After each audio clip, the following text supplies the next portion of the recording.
This is the causes of the Revolution.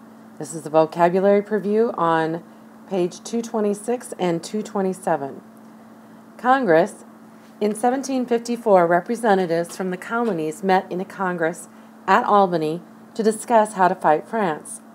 The members of the Congress gathered to discuss important issues. Boycott. Colonists refused to buy or use British goods. Protesters who joined the boycott of British tea dumped crates of it into Boston Harbor. Commander. George Washington was in charge of all the colonial soldiers. He was the commander of the Continental Army. Petition. Congress sent the Olive Branch Petition to King George. This petition asked for peace. Also take a look at the chapter timeline. We are now right before the Revolutionary War.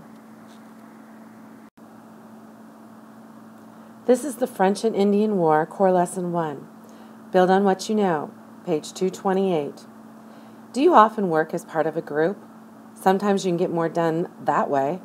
When Britain and its colonies went to war with France, some people felt that the colonies would be stronger if they worked together. War between France and Britain. The main idea is Great Britain and France fought for control of eastern North America. Britain and France both had colonies in North America. In the 1700s, Britain became another name for England. The two countries had been enemies for hundreds of years and had fought many wars.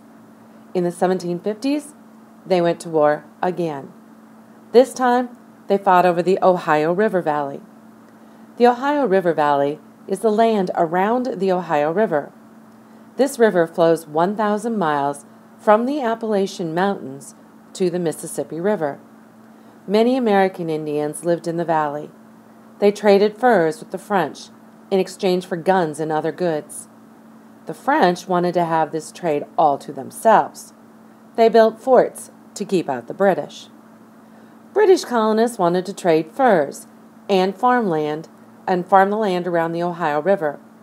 In 1754, the governor of Virginia ordered a young officer named George Washington to lead an army into the valley. A larger French army met them and defeated Washington's soldiers. After this defeat, the British government sent a stronger army to North America, and Britain went to war against France. Notice that George Washington was on the British side for that fighting. Choosing sides, page 229. The war that began in the Ohio River Valley was called the French and Indian War. It spread through eastern North America. Britain and its colonists fought against France and its American Indian allies. An ally is a person or group that joins with another to work toward a goal. Most American Indian nations were allies of the French. They included the Delaware, the Ottawa, and Shawnee. France was their trading partner. To the French, trade was more important than settlement. Unlike the British, the French did not send many settlers to North America. Some American Indian nations, such as the Mohawk, were allies of the British. The Mohawk had traded with the British for many years and had formed close ties. Notice the picture, join or die. Those would be the colonies, and they say Ben Franklin mentioned that he wanted them to either join together and fight or they were going to die. Benjamin Franklin's Albany Plan. In 1754, representatives from the colonies held a meeting to discuss how to fight France. Because they met in Albany, New York, the meeting was called the Albany Congress. A Congress is a group of representatives who meet to discuss a subject. Representatives to a Congress often vote on important issues. Benjamin Franklin was at the Albany Congress. He had a plan to unite the colonies, known as the Albany Plan of the Union. Franklin believed the colonies could fight better if they worked together. If in his plan, each colony would keep its own government. The colonies would also have an overall government to solve problems that affected them all, such as wars. The colonies did not accept the plan. They were not ready to join together under one government. Turn to page 230. This is Victory for Britain. Make sure you are noticing the the difference between the two maps that are at the top of the page. North America in 1750 and then again North America in 1763. They definitely have changed between those 2 years. Victory for Britain. Main idea. Britain gained new land in the French and Indian War, but it also had new problems. Britain was losing the French and Indian War until 1757, when William Pitt became the leader of Britain's Parliament, or government. Pitt was determined to win the war. He sent many ships and soldiers to North America, where they helped capture French forts. In 1759, a British army defeated the French near Quebec, which was the center of French power in Canada. The next year, Britain captured Montreal, another French city. By 1763, France was ready to make peace with Britain. The two countries signed an agreement called the Treaty of Paris. As the map above shows, the treaty gave Britain control of Canada and most of the land east of the Mississippi River. Troubles after the war. After the Treaty of Paris, British soldiers stayed in the Ohio River Valley. The American Indians who lived there wanted the British to leave. Pontiac, an Ottawa chief, led American Indians in a war against the British, which was known as Pontiac's Rebellion. A rebellion is a fight against a government. Pontiac's warriors attacked British forts around the Great Lakes. Britain quickly defeated Pontiac's army. The rebellion lasted less than a year. To prevent any more fighting with the American Indians, Britain made a proclamation, or an official public statement. The Proclamation of 1763, as it was called, said that colonists could not settle west of the Appalachian Mountains. Britain recognized the Indian nation's rights to their land. Of course, page 231, many colonists were upset by the Proclamation of 1763. Now that the French were gone, colonists wanted to farm and settle in the Ohio River Valley. Colonists were also tired of British soldiers living among them. They no longer wanted the soldiers for protection. As disagreements grew, colonists were willing to speak out. During the Great Awakening 20 years before, colonists had challenged some of the church leaders. The colonists disagreed with them about religious ideas. After 1763, colonists began working together to oppose the decisions of their government as well. The review. Why were colonists upset with Britain after the French and Indian War? Lesson summary. Britain won control of the Ohio River Valley in the French and Indian War. Afterward, Pontiac's Rebellion caused Britain to make the Proclamation of 1763 to stop colonists from settling west of the Appalachian Mountains. Why it matters? After the French and Indian War, colonists began to disagree with Britain's rule of the colonies.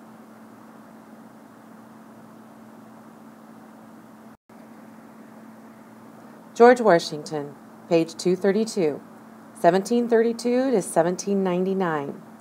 George Washington didn't know much about war.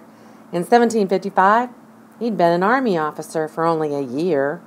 He was 23 years old and hadn't had much success. Now he and the British soldiers, led by General Braddock, were headed toward Fort Duquesne, located on the Ohio River. General Braddock planned to seize the fort from the French. Suddenly, shots rang out. A surprise attack. French soldiers and their American Indian allies had been waiting for the British. A tough battle followed. Washington helped lead injured soldiers to safety.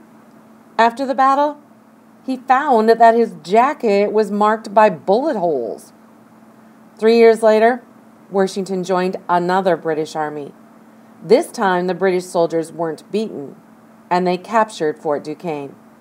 Washington had learned from his experiences, and his bravery made him a hero in Virginia. Years later, he would apply his experience to a great challenge. He would lead an army against the British and create a new nation. Okay, notice the timeline at the bottom, the major achievements. where he's fighting in the French and Indian War first, then leading the colonial army against Britain. He wins the Revolutionary War in 1783, and then, of course, he becomes the very first president of the United States in 1789. Early conflicts with Britain. This is starting on page 234, and it is core lesson 2. Build on what you know. You know you have to pay for things you buy. Governments have to pay the money they owe, too. The British government had to find ways to raise the money it had spent on the French and Indian War. Britain needs money. The main idea is the British government tried to raise money in the colonies to pay for the French and Indian War. Winning the French and Indian War cost Britain a great deal of money. Britain had paid for thousands of soldiers to fight in North America. It also kept soldiers in the Ohio River Valley to protect the land it had won. King George III and the British Parliament decided that the American colonists should help pay the cost of the war. Britain planned to raise money by collecting taxes. A tax is money that people pay to their government in return for services. Britain usually taxed goods that colonists imported. These were goods brought from outside the colonies. When colonists bought imported goods, such as cloth, some of the money they paid went to the British government. There's a picture of King George III. When King George became king at the age of 22, his country was already winning the French and Indian War. Notice the tax stamp that's on the page, top of page 235. It says the Stamp Act put a tax on almost everything that was printed. To buy newspapers, calendars, and even playing cards, colonists had to pay for a tax stamp. New taxes. In 1764, Britain created a new tax with a law called the Sugar Act. This act taxed not only sugar, but many other imported goods such as coffee and cloth. Some merchants avoided paying the tax by smuggling, which means to import goods illegally. Merchants secretly brought the goods into the colonies so British officials could not tax them. In 1765, Parliament created another tax called the Stamp Act. This act taxed anything printed on paper. Colonists were upset by the new taxes because they could not take part in passing tax laws. Many believed that their local elected representatives, not Parliament, should pass tax laws for the colonies. American colonists had no representatives in the British Parliament, but did have representatives in their local governments. Patrick Henry, a member of Virginia's House of Burgesses, made an angry speech against the Stamp Act. He said Britain was using its power unfairly. People all over the colonies heard about his speech, and many agreed with him. That's why there was protests, like that picture. Colonists held protests to show how much they hated the Stamp Act. Underneath the picture, across the colonies, groups formed and called themselves the Sons of Liberty. Liberty means freedom from being controlled by another government. Samuel Adams was an important leader of the Sons of Liberty in Boston. Adams and the Sons of Liberty organized protests against the Stamp Act. A protest is an event at which people complain about an issue. Sometimes the Sons of Liberty and other groups used violence to resist the Stamp Act. Colonists wrecked the homes of a few British officials and beat up tax collectors. Go to page 236. Conflict over taxes. You can see why. Britain canceled the Stamp Act, but then tried to pass new taxes.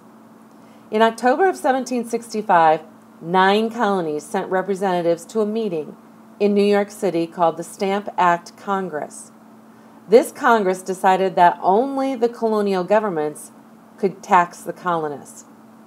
Merchants in large port cities such as New York and Philadelphia agreed to hold a boycott of British goods.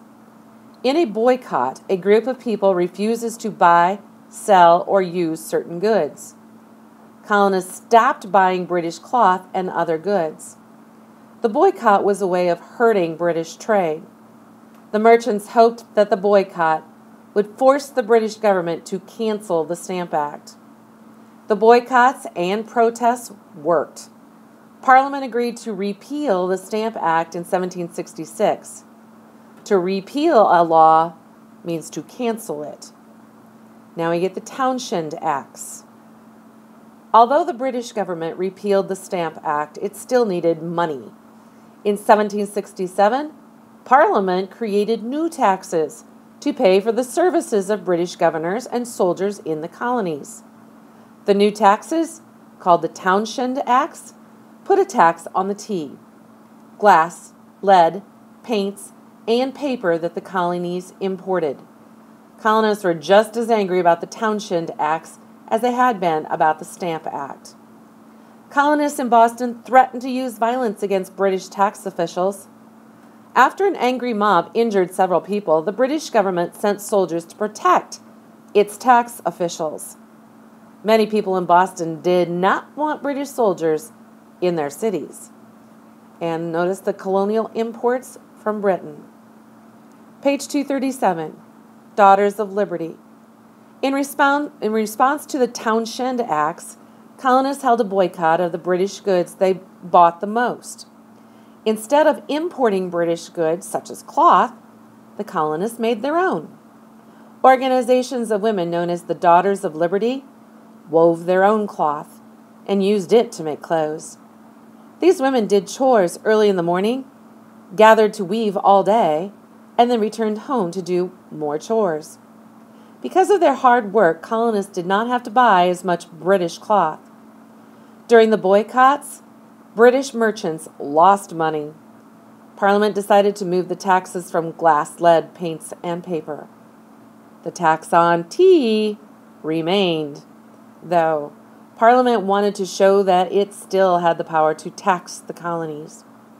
Colonists felt that the Britain should not even tax tea unless the colonies had representatives in Parliament.